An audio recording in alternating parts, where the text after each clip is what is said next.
Assalamualaikum warahmatullahi wabarakatuh. Halo. Welcome. Udah, geng. Season yang pertama. Di season pertama ini kita bakal bahas tentang angka Pengangguran. Soundnya, tolong dong soundnya.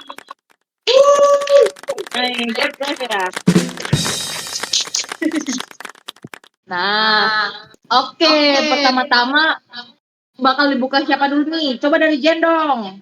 Kalian pernah nggak sih dengar berita atau info kayak terkait pengangguran baik itu di internasional atau di Indonesia? Soalnya kan setelah COVID ini kan lagi marah banget kasus pengangguran. Oke, seperti kata Jen tadi kan terkait pengangguran kan. Pengangguran kan termasuk salah satu masalah ekonomi kan di berbagai negara, baik di negara maju maupun negara berkembang. Tapi tentang pengangguran ini kan ada juga kaitannya dengan ketenaga kerjaan gitu.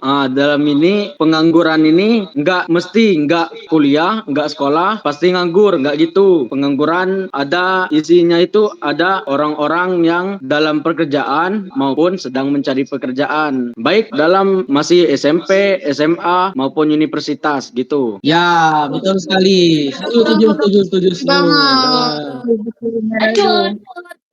Setuju sekali ya apa yang dikatakan oleh si Jennifer sama Miraldo. Kemiskinan itu juga termasuk ya. Kemiskinan, pengangguran, dan upah itu termasuk dalam kata pengangguran. Ini terkait dengan konsep IPM. Teman-teman semua tahu nggak itu makna dari IPM? Apa tuh IPM? Bisa nggak tahu sih? Konsepnya apa? Oh no. Oke, nggak tahu ya. Kayaknya masih kurang wawasan sih ya kalian ya.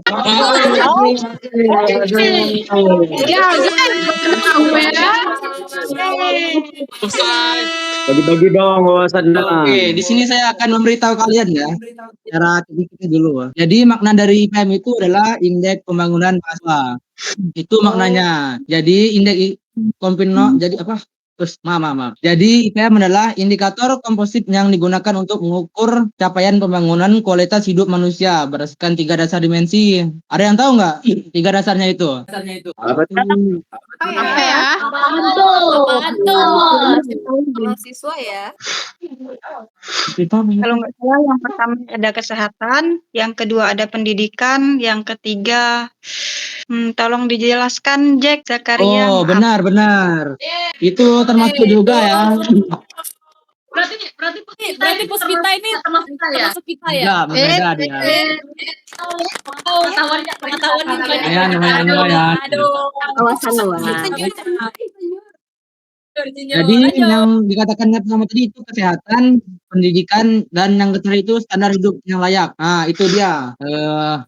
Yang disebut dengan kesehatan itu ada yang bisa menjelaskan nggak dalam konsep pengangguran? Kesehatan. Ya. Kesehatan. Kurang sehat. Aduh. Krik nih. Aduh. Mana ada? Kurang duit. Mungkin menurut kalau mau ngomong kita bukan cenayang soalnya nggak bisa ngomong apa. Ya, penasaran banget nih. Bentar guys, ini suaranya mantul jadi bingung. Boleh diulang nggak Jack? Tadi suaranya agak ini. Nih dia tolong di off mic. Mengenai 3 dimensi utama IPM itu, teman-teman bisa menjelaskan nggak ketiga hal tersebut tentang pertama kesehatan, pendidikan, dan standar hidup yang layak. Jadi biar semua itu mengerti ya. Kalau ada yang bisa memberitahu, bisa dijelaskan ya. Dari aku sih belum tahu nih Jack. Boleh nggak dijelasin dulu? Terus aku tuh mau nanya, dari 3 konsep ini Jaringan kamu bagus mah. menyindir secara halus ya. maaf guys. Ulangin Kalau lagi dari mah, kami nggak paham. Kalau dari aku kan belum tahu nih Jack dari konsep itu penjelasannya.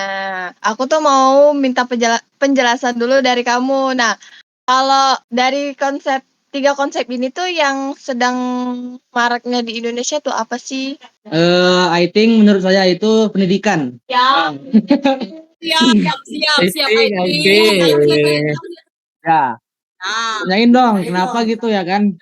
apa tuh? Kenapa tuh? Karena di zaman sekarang itu pendidikan sangat penting sih menurut gua. Tapi kalau menurut kalian itu gimana sih? Benar. Setuju banget itu. Benar banget. Pendidikan itu sangat penting. Kasih tanggapan dong Bang Denis. Setuju banget itu. Pendidikan memang paling pentingnya sekarang ya. Apalagi setiap perusahaan itu nyari apa tuh pegawai yang punya relasi banyak gitu. Apalagi yang dicari itu di tingkat universitas. Tetapi ada juga yang terpilih itu sebagai pegawai itu koneksinya itu kuat gitu, tahu lah kan? Wop. Orang dalam.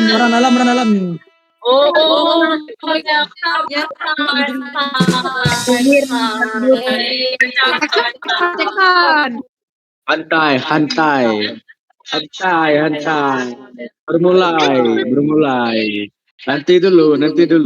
Terkait pendidikan tadi kan, setiap perusahaan kan memang mau merekrut yang punya pengalaman banyak gitu. Biarpun lulusan SMP, SMA, universitas, tapi yang diutamakan ini kan universitas, apalagi Indonesia yang butuhnya harus ada titel S1, S2 gitu. Seperti pembahasan kita yang pertama tadi, yang OB harus S1 ya? S1 tadi ya? Iya, kita waktu itu pernah diskusi, tapi nggak apa. Iya. Biar teman-teman, kita kan baru pertama kali bikin podcast kayak gini kan, dan semoga jadi yang terakhir kan. Walaupun nanti nggak ada season 2, ini kan season 1 mengenai angka pengangguran. Nanti di season 2 kita bakal bikin podcast mengenai angka Ditunggu Oh ya guys. Kak, itu sebelum kami bikin podcast ini, kami tuh udah sering diskusi teman-teman. Udah beberapa kali ya kita diskusi ya teman-teman ya. Iya, betul. Nah, waktu itu banget nih. Jack pernah bahas tentang cleaning service yang spesifikasinya harus S1. Jelasin lagi Jack biar teman-teman di sini paham. Ya ceritain dong. Baiklah, di sini saya akan menceritakannya di Rumah Mutiara ini ya. Baiklah, langsung saja tanpa banyak drama, langsung saya jelaskan.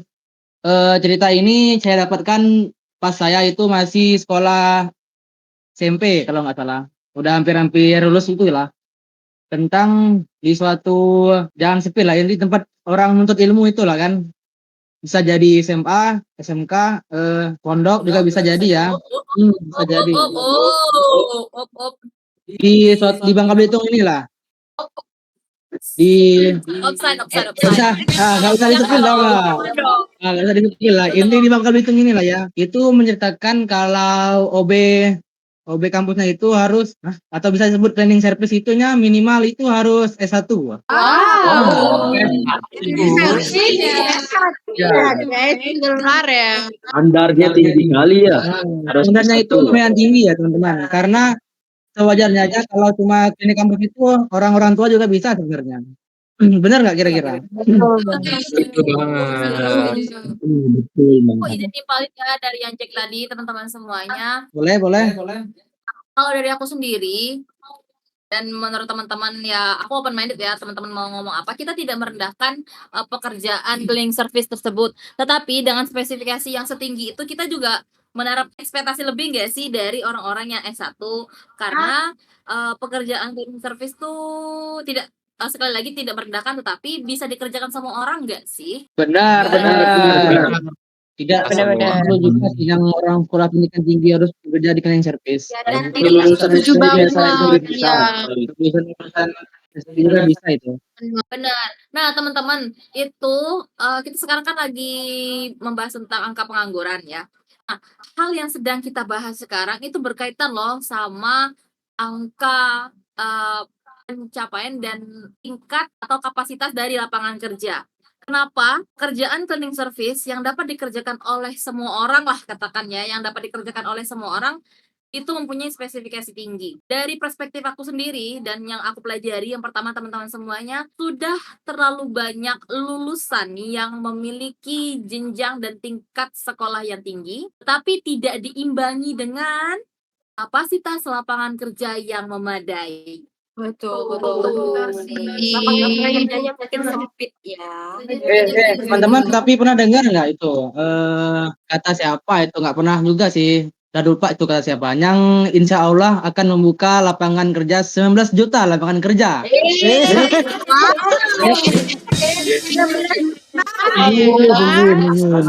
Aduh. Nggak sedikit kok. Gitu itu. 19 juta. Masih kalah lah 1 triliun.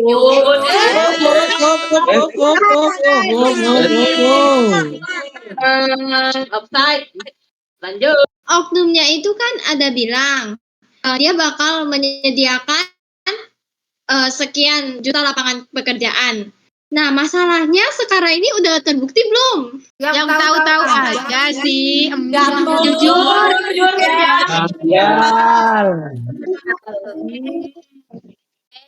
Jen, kamu nggak tahu ya Jen, ada 19 juta lapangan kerjanya ada, tapi ya untuk yang dalam-dalam aja. aja. Yang biasa-biasa mah nggak ngajak ya. Kacau. Offside. Agak menyimpang lagi ya. Teman-teman, nanti season 2 kita agak sopan lah ya nanti. Siap. Kita tidak boleh dulu ya. Ya, jangan lupa dulu di sini ya. Masih pagi, masih menit ke berapa nih? Menit ke-14 Besti. Iya. Puasa. Oh, kenapa memangnya kita kan bukan gibah tapi kan menyampaikan fakta. Boleh nggak pakai meja? Jimmy. Waduh. Berkaitan dengan angka pengangguran. Pengangguran kan berkaitan erat dengan lapangan pekerjaan kan, seperti yang sudah kita bicarakan tadi teman-teman semuanya. 19 juta lapangan kerja ya ada progresnya tuh ada teman-teman semuanya. Dan pihak pemerintah tuh sebenarnya bagus loh teman-teman. Kita tidak bisa melihat sisi buruknya saja walaupun memang banyak sisi buruknya, tapi juga kita harus melihat sisi baiknya. Betul. Sisi buruknya kita sisi baiknya dulu deh biar enak kan. Baik dulu. Ya baik dulu lah karena terlalu banyak yang buruknya. Sorry.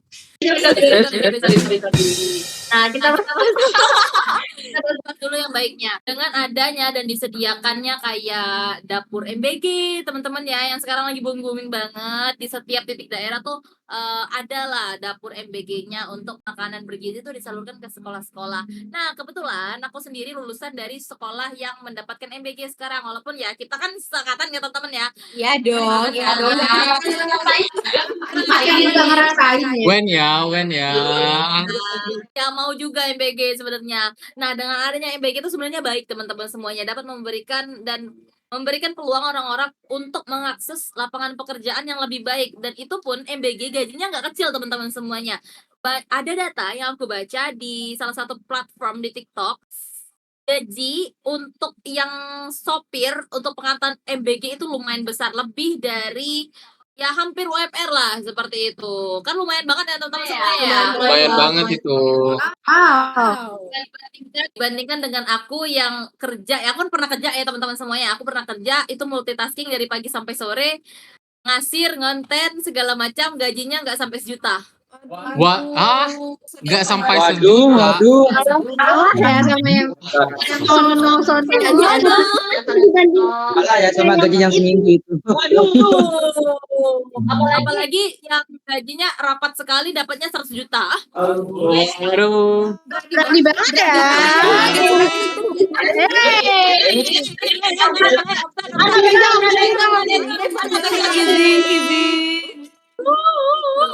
Melenceng. Nah, teman-teman semuanya, dengan adanya dapur MBG sebenarnya bagus ya untuk menyediakan lapangan pekerjaan kayak yang tukang nyuci, ompreng ya namanya, kayak loyangnya itu ya oke lah. Kemudian kopit juga, yang masaknya kayak, tapi teman-teman semuanya ada kontroversi juga loh di sana. ketika dipekerjakan orang yang memasak di dapur MBG itu kan seharusnya harus ada lah salah satu orang yang bertanggung jawab dengan title S1 gizi. Kan namanya juga makanan bergizi. Betul. Tapi nyatanya aku nggak ngomong apa guys. Kalau nggak salah yang lagi viral kemarin tuh lele marinasi ya. Cuman digoreng gitu. Iya, kalau ya yang dari sama tahu mentah itu nggak sih? Iya. Anak SD disuruh goreng lele. Gimana itu Aku kejadiannya? lupa lagi, nanti aku cari ya, nanti aku kirim ya. Ya Dewi. Mulai nih. Aduh. Lanjut dari Rahma. Kalau dari aku ya teman-teman, apa sih yang tentang lele tadi tuh, aku tuh tadi baru sempet baca, scroll aplikasi gitu, dan itu tuh sih parah banget teman-teman. Kan mereka tuh yang di dapur helper ya, yang masaknya tuh subuh ya kalau nggak salah. Nah kan anak-anak sekolah tuh pulangnya jam berapa dan harus nunggu bukaan gitu kan. Nah lelenya tuh masih mentah dan pas dicek tuh bakteri yang di makanan mentah tuh aduh nggak sehat banget untuk anak-anak sekolah Nggak layak teman-teman.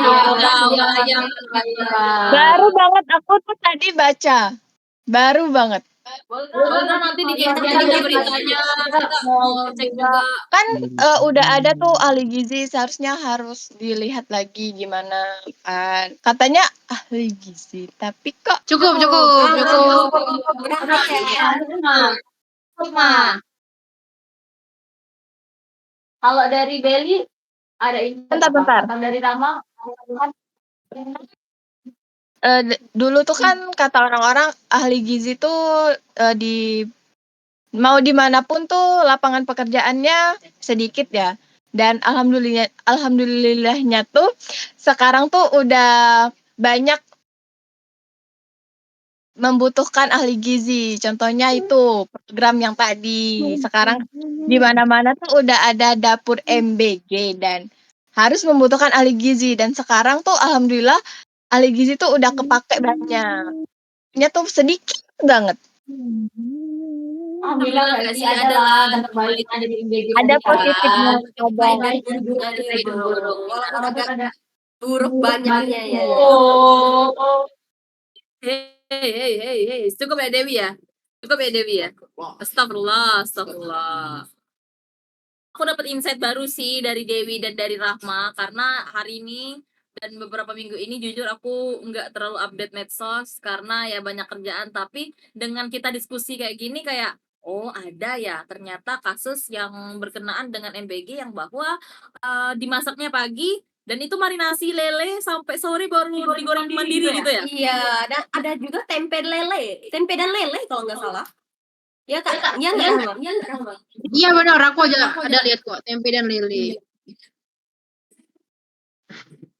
Orang sih kalau dari aku sendiri seharusnya ahli gizi tuh dapat memperkirakan lah ini makanan seperti ini dapat bertahan berapa lama dalam jangka waktu yang berapa lama gitu kan, bakteri bisa tumbuh itu dalam kurun waktu berapa lama, jadi dapat diprediksi nggak sih seharusnya kalau ada ahli gizinya ya nggak sih seharusnya. Betul sekali. Lagi ikan mentah ya.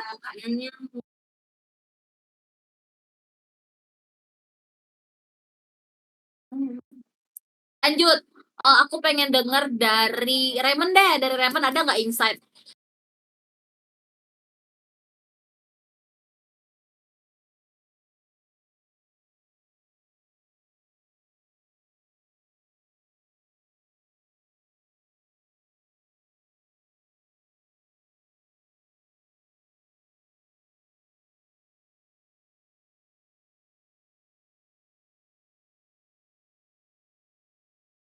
Ini kan teman-teman banyak yang lulusan SMK atau perguruan tinggi yang lainnya kan itu mereka bekerja tidak sesuai dengan bidang yang mereka ambil. Misalnya mereka yang perguruan tinggi mereka ambil akuntansi kan, tapi yang mereka bekerja tidak sesuai dengan jurusan mereka itu, misalnya akuntansi.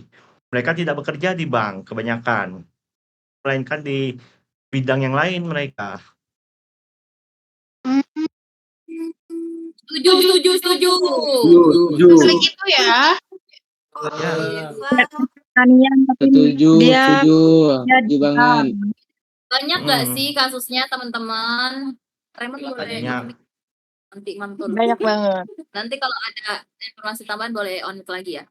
Aku izin nambahin teman-teman semuanya mengenai yang dibahas dan bersinggungan dengan yang Raymond tadi. Mengenai jurusan atau prodi yang kita ambil tidak sesuai dengan pekerjaan yang kita ambil, ya. Teman-teman semuanya, kalau dari perspektif aku sendiri, pekerjaan ataupun jurusan yang kita ambil itu sebenarnya tidak harus selalu match loh teman-teman semuanya. Karena kalau kita gengsi ya, kayak aku kan jurusan akuntansi, aku mau kerja di kantor lah, ya nggak bisa gitu lah teman-teman semuanya. Itu adalah salah satu faktor ketika kita gengsi, adanya tidak match ya, adanya mismatch antara jurusan yang kita ambil dengan lapangan pekerjaan yang sedang tren sekarang ini, kita gengsi gitu kan, nggak mau ambil A, B, C, D karena nggak sesuai dengan jurusan aku, padahal kalian tuh mampu ya, itu adalah salah satu faktor untuk meningkatkan pengangguran. Karena padahal kalian bisa melakukan hal tersebut tetapi gengsi karena takut lah, malu lah dijudge orang lain karena jurusan yang kita ambil tidak sesuai dengan pekerjaan yang sedang kita kerjakan gitu. Betul. Betul itu. Ya untuk mulai sesuatu gitu. Setuju. Tapi aku dengar juga ada ya, katanya salah satu di daerah mana, bukan salah satu daerah, maksudnya ada beberapa orang yang bilang bahwa ketika mereka itu title-nya tinggi, itu gengsi kerja. Pernah nggak teman-teman dengar? Pernah banget dong. Pernah banget. Kayak namanya udah ada ujung-ujungnya nih yang MMM ini ya kan. Dokter. Tapi kayak mereka tuh untuk mulai kerjanya itu kayak enggak yang ini, enggak yang itu, pilih-pilih.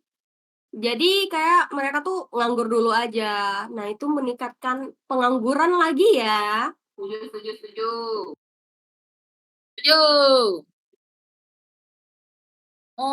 Setuju sih kalau aku sendiri karena banyak sekali orang yang mereka tahu value, sebenarnya bagus mencintai diri sendiri. Kita tahu value kita bagaimana kita sulitnya mendapatkan title gelar tersebut ya, pontang-pantingnya ya lah. Karena kita S1 juga sudah sulit, apalagi S2.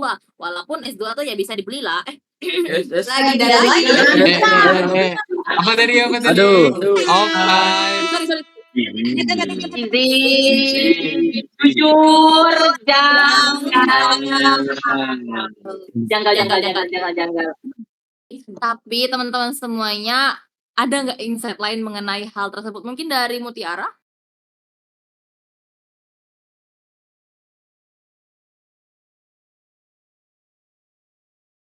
Tapi kalian tahu nggak sih yang pas COVID-19 yang dibahas Jen awal banget tuh? Yang penganggurannya tinggi tuh, angka penganggurannya tinggi. Tapi ternyata yang aku baca nih ya kan, yang berdampaknya banget itu bukan boomers, bukan yang lebih tua dari kita, bukan Gen Z. Ternyata yang 15 sampai 24 tahun kayak kita ini yang baru-baru memulai hidup, teman-teman.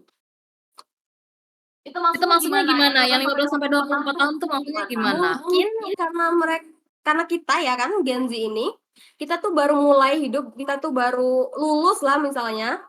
Jadi kita kan nggak punya pengalaman nih kan, apalagi pas yang COVID-19 itu semua PHK, lapangan kerja tuh jadi makin sedikit, jadi mungkin berdampaknya di kita ya kan. Yang boomers itu mungkin sudah punya pangkat,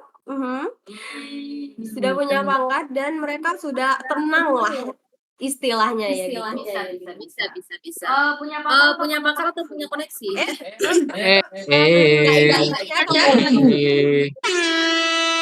ditambah kalau agensi kan yang fresh graduate ini kan kalau melamar pekerjaan itu kan harus nunggu 2 tahun dulu ya pengalaman kerja.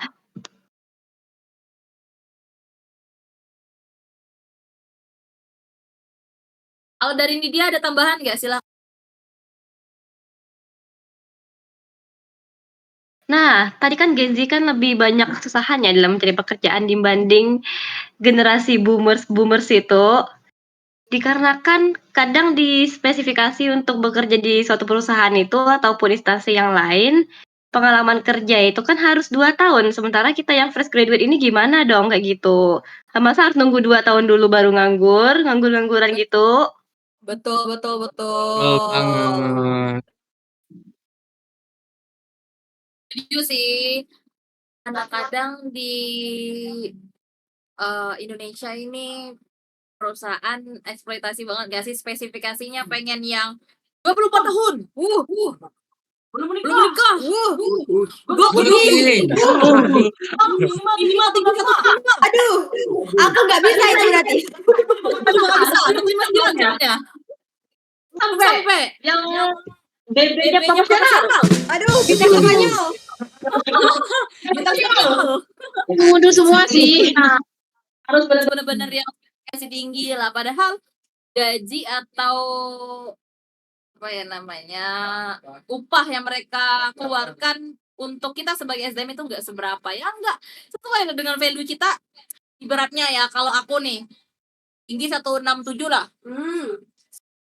pengalaman 3 tahun, habis itu glowing, berat badan proporsional, ada koneksi.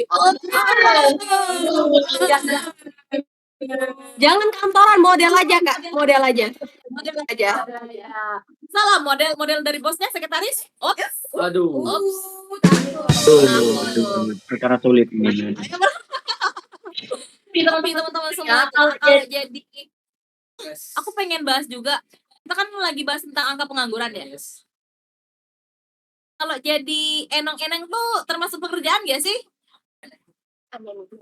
Kayaknya kerjaan yang banget sih untuk era sekarang. Waduh, apa? Kerjaan sih. Ada lagi? Kalau tanggapan ganti dengan pekerjaan yang berat di TikTok itu gimana? Aneh dulu.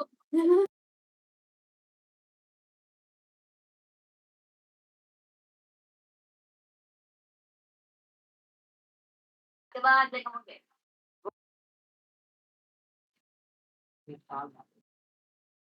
Pun. Nah, teman-teman semuanya, kita kan udah bahas tentang tadi ada beberapa insight lah dari kita yang baru-baru gitu kan. Aku pengen tanya deh dari teman-teman yang belum kasih insight dari isi kepalanya. Dari Mutiara deh, boleh silakan.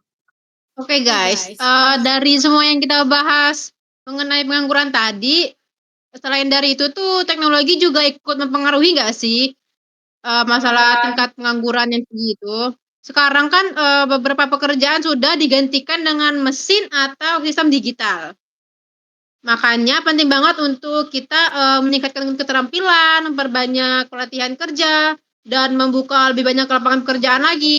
Intinya tuh ekonomi itu bukan hanya soal angka atau grafik, tapi di balik angka pengangguran ada banyak orang yang sebenarnya ingin bekerja dan berkembang.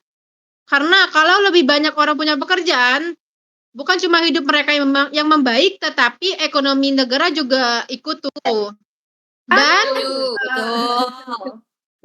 Dan kalau ekonomi itu tumbuh, harapannya satu. Ada yang tahu nggak?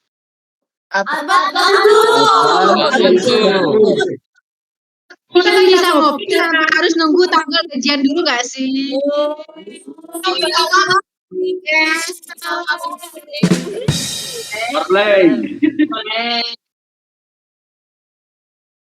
Aku setuju banget sih dari Muti tadi. Itu salah satu insight ya dari aku ketika kita menjadi pengangguran tuh bukan hanya rugi untuk diri kita sendiri tapi juga untuk negara, karena dengan adanya penghasilan yang kita keluarkan yang kita dapatkan gitu kan, kita menghasilkan barang atau jasa kayak upah, itu kan berpengaruh terhadap PDB ya teman-teman semuanya ya. Ada nggak teman-teman di sini yang punya insight tentang PDB?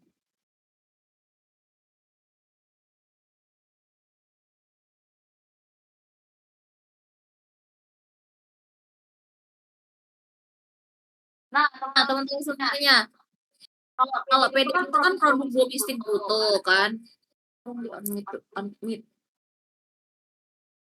Nah, PDB itu kalau dari aku sendiri adalah produk domestik bruto, yang mana artinya adalah bagaimana total dari keseluruhan tingkat barang atau jasa yang dihasilkan oleh warga negara Indonesia dalam kurun periode tertentu. Contohnya kayak dalam 1 tahun gitu kan.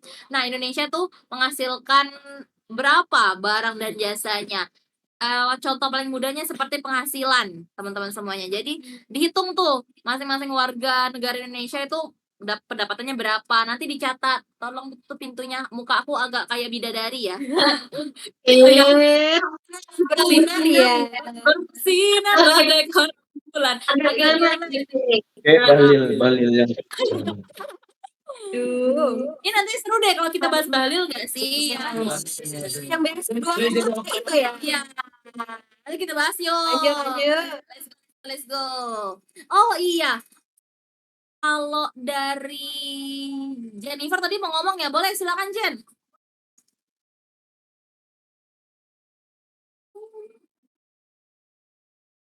Kan tadi udah dibahas banyak tuh segala tentang pengangguran kan. Gimana kalau dipikir-pikir ya, mungkin penganggurannya itu juga dipengaruhi oleh besar kecilnya upah. Bisa jadi. Bisa jadi. Upah pengaruh besar. Semakin besar upahnya, perusahaan itu pasti bakal milih-milih siapa aja tenaga kerja yang bakal mereka rekrut. Tapi ya di satu sisi kalau upahnya itu terlalu kecil, maka tenaga kerja itu jadi kayak mikir-mikir, aku mau kerja nggak ya di perusahaan ini, karena ya pada akhirnya gajinya nggak bisa memenuhi kebutuhan hidup aku. Setuju banget sih.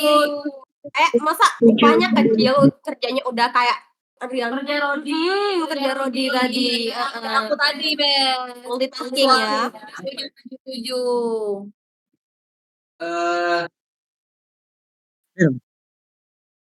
Sebenarnya kalau teman-teman mau kerja mudah, simpel, dan praktis itu ada sih.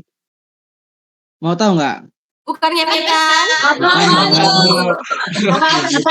Bukan dong. Kalian itu aja sama joget-joget, pasti dapat gift dong. Ya.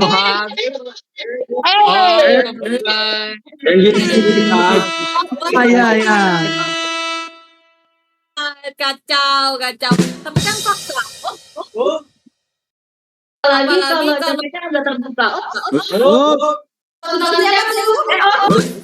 Itu istilahnya apa ya guys? Biasanya yang ngucap itu sih. Biasanya. Aduh, kacau.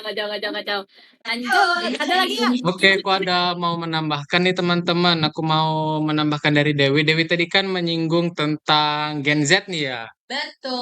Betul banget. Kenapa tuh? Nih, aku mau menyampaikan ilmu baru kepada teman-teman. Ternyata nih teman-teman, anak muda atau Gen Z sekarang ternyata menurut laporan BPS tahun 2025 nih ya, dari total 7,28 juta penganggur, sebagian besar berasal dari kelompok usia muda atau Gen Z yang baru lulus sekolah atau kuliah loh teman-teman. Ini berarti ya kan?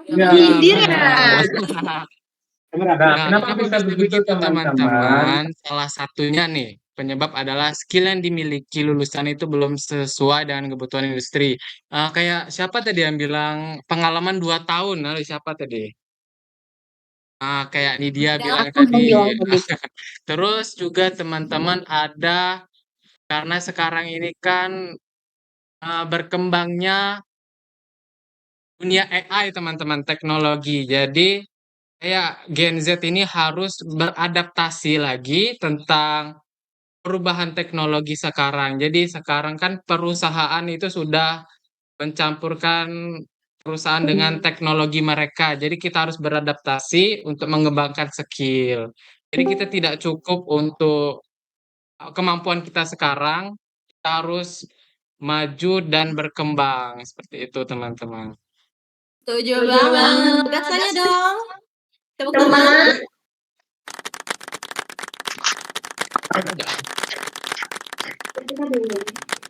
Lanjut kalau dari yang lain nih, Puspita deh, Puspita ada nggak insight lain? Nah, menurut aku ya, yang tentang pengangguran ini, kondisi pengangguran di Indonesia saat ini, menurut data BPS atau Badan Pusat Statis, tingkat pengangguran di Indonesia setiap tahunnya naik turun. Biasanya angka penganggurannya lebih tinggi di provinsi yang jumlah penduduknya yang besar.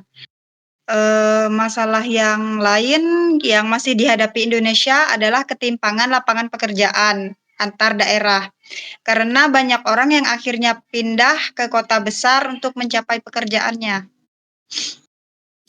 Setuju. Yang kayak kemarin kita bahas nggak sih? Aku juga ada kayak baca jurnal gitu kayak dalam beberapa tahun terakhir ini tuh tingkat pengangguran di Indonesia ini sebenarnya menunjuk ke penurunan dari sekitar 7% pada tahun 2020, kemudian turun menjadi sekitar 6,6%, lalu turun lagi sekitar 5,8% pada 2022, dan diperkirakan bisa terus menurun dalam beberapa tahun ke depan. Alhamdulillah banget ya. Iya kan? Itu insight Teman-teman, baru sih buat aku. Kalau dari eh Rahmat, ngebahas tentang yang dari Denis tadi, yang apa tuh AI. Kalian pernah nggak sih ngebayangin kalau di negara kita tuh semua tenaga kerja yang awalnya SDM membutuhkan SDM dan harus digantikan dengan AI. Menurut kalian itu gimana? Pernah nggak kalian ngebayangin, aduh, teman-teman yang lain gimana dong? Masa harus nganggur terus kayak gitu? Pernah nggak sih ngebayangin? Sedih. jadi sih setuju, tapi ada nyata nggak sih teman-teman ada yang mau nambahin dulu nggak? Kasus tentang teknologi AI ini. Jujur aku kurang tahu ya.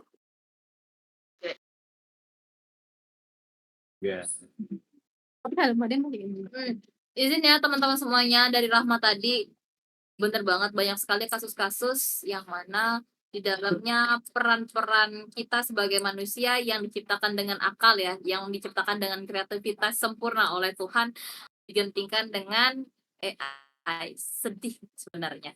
Contoh paling nyatanya tuh sebenarnya banyak sekali teman-teman aku, dan aku sendiri dulunya buka jasa untuk tahu gambar online nggak, misalnya kayak dari nggak teman-teman yang gambar online. Tahu dong. Aku dulu sama teman-temanku ada komunitas kayak bikin kayak gitu, terus bikin logo juga teman-teman semuanya. Nah, aku sendiri paling ngerasain ketika aku open jasa seperti itu, dan teman-temanku yang paling merasakan ya. Mereka merasakan sekali ketika adanya AI, dan teman-teman tahu sendiri lah, AI makin berkembangnya tahun gitu kan. Teman-teman lihat sendiri antara perbedaan tahun 2021 dengan tahun 2026 sekarang, AI itu benar-benar makin sempurna. Makin nyata kelihatannya. Makin nyata. Setuju. Dengan adanya AI, banyak sekali orang-orang yang sebelumnya ingin commission kayak gambar, logo, itu beralih dari yang sebelumnya ke kami sebagai desainer, teman-teman desainer itu biasanya ke teman-teman sekarang berpindah sama AI aja, kayak sebutin aja prompt yang teman-teman mau tuh seperti apa, tinggal bilang ya sediakan aja 3 sampai 5 gambar gitu kan yang aku pengennya temanya cantik, seger gitu kan, buatlah orangnya A B C D dengan prompt yang sedetail mungkin, ya nanti AI yang bisa bikin gitu kan. Itu sedihnya sih, bener kata Rahma. Jadi pegawai seni juga tergantikan ya dengan AI ini. Sedih sih. Betul. Kalau dari teman-teman lain gimana? Belly nih, apa ada nggak insight baru? Kalau insight sih nggak ada. Tapi kalau kalian simpulkan dari yang kalian bicarakan ini berarti faktor penyebab pengangguran ini banyak juga ya. Mulai dari upah tenaga kerja yang kecil, ego yang mempunyai gelar tersebut, rendahnya keterampilan, kemajuan teknologi, serta PHK atau pemutusan hubungan kerja dari perusahaan ya. Setuju, setuju. Benar Bener sih. kata Ya, setuju Beli. banget. Setuju. Benar, benar, benar. Kalau dari teman-teman lain ada tambahan nggak? Aku mau izin menambahkan tadi kan maaf ya Jack. Tadi kan kita membahas sisi negatif dari AI aja ya teman-teman. Ini aku mau menambahkan sisi positif dari AI atau itulah. Yang pertama kan kita apa langsung aja lah meskipun penghi- ah maaf ya meskipun Santai aja. Iya. Relax, relax. nih teman-teman kan meskipun menghilangkan pekerjaan yang lama nih seperti Rizka tadi bilang ternyata AI juga berpotensi menciptakan pekerjaan baru yang memerlukan keahlian tinggi teman-teman seperti spesialis kecerdasan buatan, spesialis big data dan teknisi robotika. Jadi misal pekerjaan lama tidak digunakan lagi, tetapi menumbuhkan peluang pekerjaan baru gitu. Teknologi ya. Iya, Iya. Ibaratnya gini, mati satu tumbuh 1000 gak sih? bener banget. Ini dia yang aku tunggu-tunggu. Kita jadi manusia, seharusnya kita kan yang harusnya beradaptasi dengan zaman gitu kan teman-teman semuanya. Beli boleh di mute dulu. Oke. Nah, kalau aku sendiri sih setuju. Seharusnya kita sebagai manusia yang punya akal sehat, ya harusnya kita kan yang beradaptasi dengan lingkungan dan atmosfer dunia. Kita udah tahu sekarang perkembangan zaman, ya harusnya kita lah yang meningkatkan skill, entah itu soft skill ataupun hard skill ya mengenai pembaruan teknologi. Kayak kita harus memanfaatkan AI sebaik-baiknya untuk meningkatkan efisiensi dan efektivitas dalam pekerjaan kita. Betul sekali. Nice. Lanjut, ada insight lain nggak nih? By the way, kalian tahu nggak yang apa tuh? Ini pekerjaannya dilihat mudah, tapi juga sekalian apa tuh? Sekalian apa tuh? Bukan apa tuh? Sekalian menghibur diri gitu. Contohnya ekspor, main bola, tuh kan pekerjaan seorang itu yang gajinya lumayan tinggi. Tetapi kerjaan ini juga harus memerlukan skill di atas rata-rata ya kan. Nah, yang terkait yang main bola atau e-sport tadi itu sebenarnya kerjanya santai. Ya, kerjanya itu santai, cuman skillnya itu harus di atas rata-rata. Setuju. Kerjaan gitu juga kan sekalian mau menghibur diri, misalnya hobi main game, Mobile Legend apa gitu kan. FF. Aduh, semua. Ya, kalau masalah ekspor kurang tahu ya, mungkin yang hobi game ini Jack. Yang ahlinya nih. Ya, ini ahlinya ini. Oh, halo. Kok saya ya? Oh, malu ya. To the point, Kak. Kakak ya. Oh. Yang dikatakan Merado itu benar sih. Kalau dibandingin sama gaji-gaji pegawai kantoran, perawat, dokter itu kayaknya lebih tinggi sama pemain bola sama player e-sport sih. Ngomong-ngomong tentang gaji para pengaturan itu berapa ya kira-kira? Perkantoran ya, tergantung kantornya sih. Ada yang 3 juta, ada yang sampai 10 juta bahkan. Kalau gaji dokter itu berapa kira-kira? Nah, kebetulan banget aku itu magangnya di salah satu rumah sakit terbesar yang ada di Bangka Belitung kemarin. Nah, kalau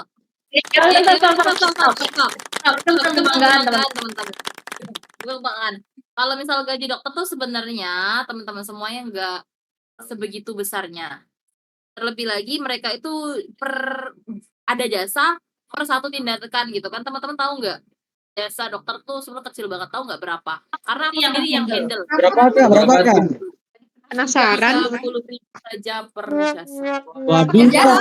jasa. Ya, apalagi orang-orang yang menggunakan BPJS ya, BPJS. Jadi BPJS tuh bayar sekitar 100-an lah mungkin ya ke rumah sakit, kemudian ya dipotong pajak dan sebagainya, obat, nanti ujung-ujungnya ke dokter itu cuma sampai 30.000 per jasa dan tindakan. Sedangkan dokter itu kerja dari pagi sampai sore, kemudian mereka dapetin title-nya pun nggak mudah gitu kan, perjalanannya tidak singkat. Berbeda dengan kita yang menempuh pendidikan S1 kayak manajemen ya, cincai lah. Murah. Nah, kalau Kalau dokter ya koasnya. Ngomong-ngomong tentang koas, tahu nggak ada yang selingkuh?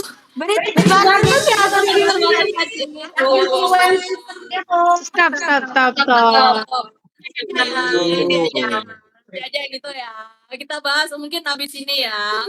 Kita bahas dulu mengenai yang gaji dokter tadi. Yang gaji dokter tuh nggak segede yang teman-teman bayangkan lah sebenarnya.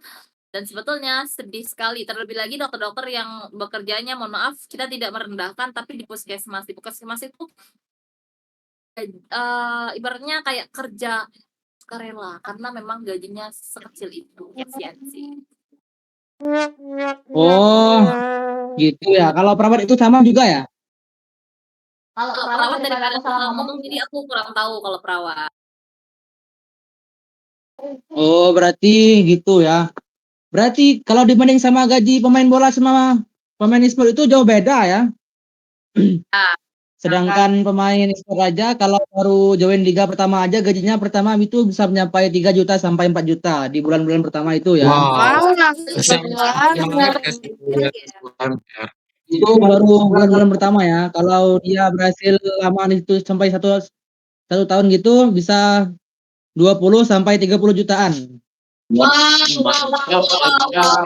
Apalagi kalau dia juara, guys. Itu 120 jutaan selama 3 bulan terima gajinya.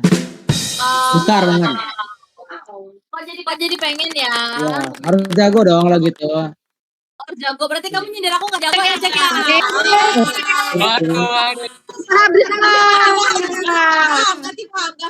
Ini berita yang saya tahu juga ya. Kalau kalian tahu, Dennis kayaknya tahu sih sama Merado tentang perpindahan Skylar dari RQ ke Onyx, tahu nggak? Oh, tahu ini baru kan beritanya kan? Baru. Itu perpindahannya dari tim RRQ itu tim besar juga ya, berpindah ke tim Onyx. Transfernya mau tahu nggak berapa? Dibeli di buyout sama tim Onyx itu berapa? Itu aku pernah dengar sih. Juga. Tetangga. Belum. 2,5 M transfer. Wow. Dilema. Perpindahan aja itu mungkin berapa perpindahan Onyx itu. Itu perpindahan di sama Onyx itu dari RRQ pindah sama ke RRQ 2,5 M. Berarti sekali jadi seperti itu data juga sih kalau gajinya itu berapaan ya. Bisa lah hampir ratusan juta. wow. Bisa jadi 1 M juga sih. Bus mantap. Iya. Oh ya, kalau yang BA-nya itu BA ya, yang biasa itu. Nah, itu berapaan itu biasanya? Kalau masalah BA itu kan ibaratnya penyemangat tim ya itu, cewek-cewek cantik itu ya. Merado ya.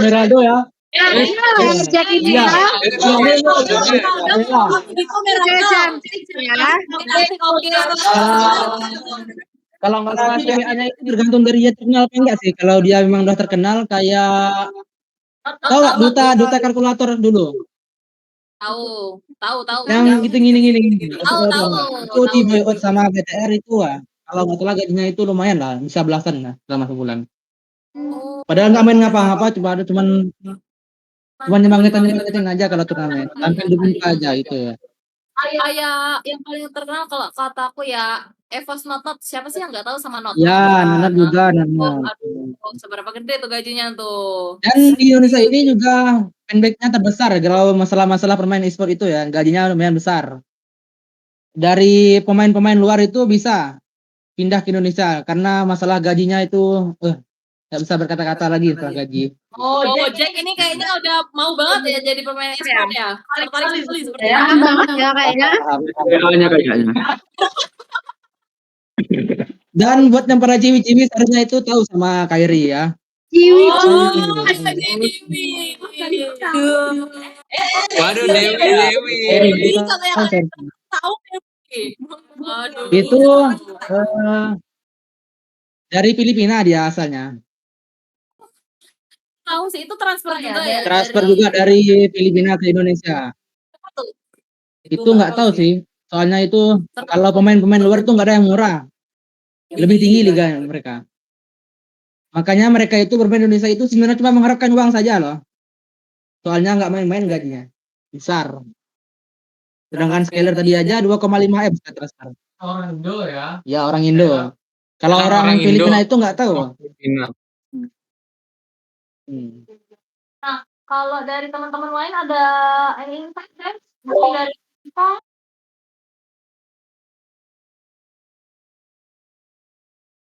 Iya. Sorry teman-teman semuanya.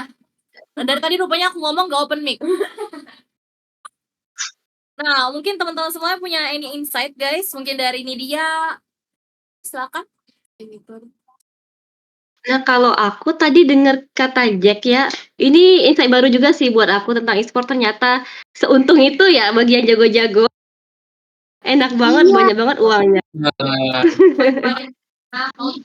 Terus Iya, benar ternyata sekali. Saya juga bingung sih gimana dapat duitnya itu. Kalau pemain tapi bola ternyata itu gajinya juga lumayan besar, ratusan juta juga di Indonesia. iya. Jadi ternyata dari cuma main game, hal yang sepele buat seru-seruan, kadang kan buat happy-happy, buat bikin mood naik lagi, itu bisa juga. Jadi ternyata pengangguran itu bisa di mau atau enggak berusaha Benar, gitu. iya benar. Cari Rata-rata orang yang lebih pengangguran banyak. itu terjunnya malah ke dunia e-sport daripada dunia pekerjaan. Soalnya itu lebih mudah, lebih rezeki sendiri Iya. sih. Tapi teman-teman semuanya, ketika ada orang lain yang menjadi pengangguran, mereka tuh melihat aduh opportunity menjadi pemain e-sport tuh begitu besar gitu kan, gajinya wow banget. Mereka bermimpi untuk menjadi pemain e-sport dengan gaji yang segitu besar, tapi mereka nggak tahu diri, nggak tahu skillnya tuh bikin aduh dark system lah guys. YTTA. Bikin geleng-geleng kepala. Yang bikin kita lihat gitu kan, nama depannya Evos Rizky gitu kan. Tahu mainnya coklat guys. Itu kan agak gimana gitu kan. Ya kalau misalnya nggak salah teman-teman semuanya pengen menekuni bidang e-sport tuh sebenarnya sangat bagus. Terlebih lagi yang profesional seperti yang Jack bilang tadi. Betul juga seperti yang dikatakan oleh Nidia, di mana dengan adanya akses pekerjaan yang cukup mudah, dia bisa naikin mood gitu kan, main game, kemudian bisa ngilangin stres juga ya sedikit, walaupun kalau main ML ya tambah stres sebenarnya. Oh, kalah. main 2 kali, menang 2 kali, kalahnya 3 kali. Ya, untung malah buntu. Gitu. Ya setuju.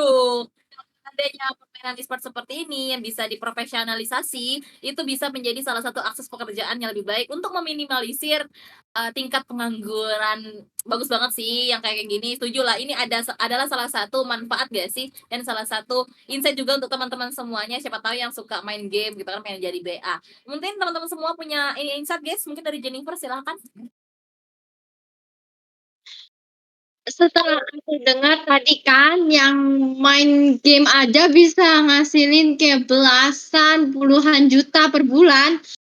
Setelah aku pikir-pikir, kasihan loh sama orang yang udah belajar sampai S1, kerja kantoran dari pagi sampai sore. Mereka aja gajinya gak sebesar pemain game itu.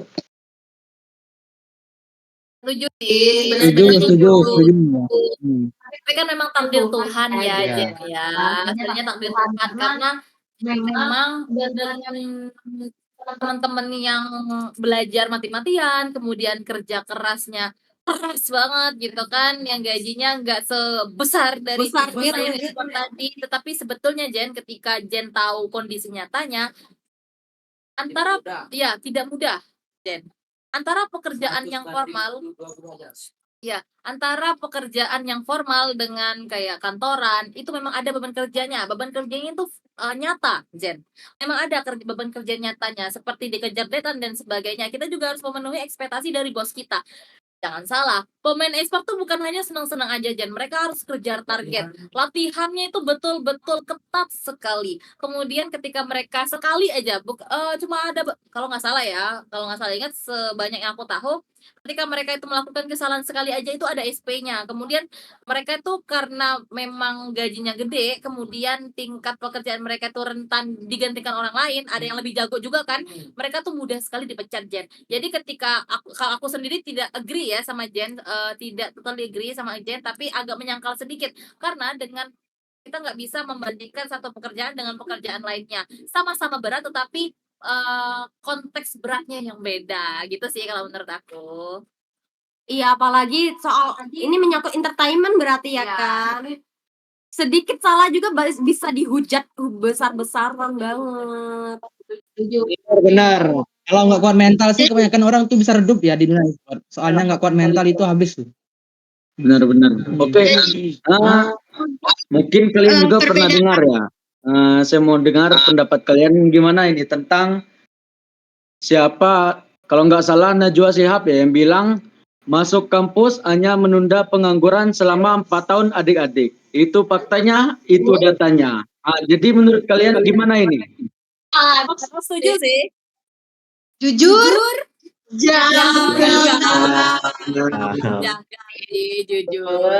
Tapi aku suka ya, ketika Najwa Shihab ngomong seperti itu, ada bener juga kalau dipikir-pikir. Karena sebetulnya ketika kita sudah tamat SMA, SMK itu udah ada pelajaran terakhir. Tapi ketika kita lagi, berarti dari kita SD, SMP, SMA, berarti kita pengangguran dong. Iya sih, ada plus minusnya lah ya. Gimana gitu ya, tapi baru sadar. Tapi aku pikir-pikir ya SD, SMP, SMA ya masih tanggungan orang tua ya. Tapi ketika aku telah lagi ya umur 18 lah maksimal kan, kayak kita harus kerja sendiri dan sebagainya, kita harus menghidupi diri sendiri baru dianggap dewasa. Nah, ketika kita sudah lepas tanggung jawab dari orang tua, itu gak sih yang dimaksud Najwa Shihab bahwa dengan kita kuliah itu adalah salah satu cara untuk menunda pengangguran. Kalau dari teman-teman gimana? Kalau aku agak setuju. Dipikir-pikir agak bener setuju. sih. Apalagi kan kita nggak ada bukan nggak ada tanggungan sih. Kita udah gimana ya, sudah dilepas gitu ya kan. Pasti kita menanggung diri sendiri itu pastilah pengangguran jadinya ya kan. Bener. Kita juga punya kesadaran diri ya untuk nggak ditanggung lagi gitu. Aku sih setuju. Kalau aku lihat-lihat tadi di Belly udah kasih insight, Dewi udah, Jen udah, Mei udah, Jack apalagi. Beliau itu yang paling paham itu e-sport itu. Nah, habis itu ada dari Muti, Dennis, Lydia, Pita, Rahma sama Raymond juga udah ya tadi ya kasih insight. Kalau dari aku sendiri hari ini kita dapat banyak banget insight yang bagus banget teman-teman semuanya. Ketika kita mempelajari hal-hal seperti ini, kita bertukar ide, bertukar pikiran karena kita rupanya banyak kesamaan juga ya di sini, tapi ada perspektif yang harus kita luruskan biar nantinya kita nggak berantem gitu kan.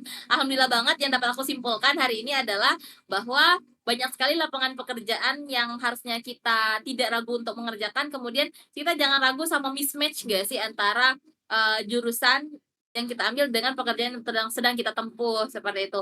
Kemudian gila teman-teman semua, seru-seru banget hari ini. Gimana teman-teman semua yang seru gak? Seru dong. Jangan takut pulang ya guys. Betul. Nah, teman-teman semoga di season 1 kita hari ini kita bahas tentang angka pengangguran itu dapat meningkatkan wawasan serta tingkat pengetahuan kita tentang perekonomian Indonesia. Ya, teman-teman semua, kita tutup dulu yuk hari ini. Oke. teman-teman semua yang udah nonton. Sampai jumpa di episode Maaf ya. semuanya. Kami segenap dari kelompok Fitur. Mohon maaf apabila ada perkataan dan kata-kata kami yang menyinggung ya, yang bermakna yang kepada Tuhan kami mohon maaf dan kepada teman-teman semuanya tetap siap tidak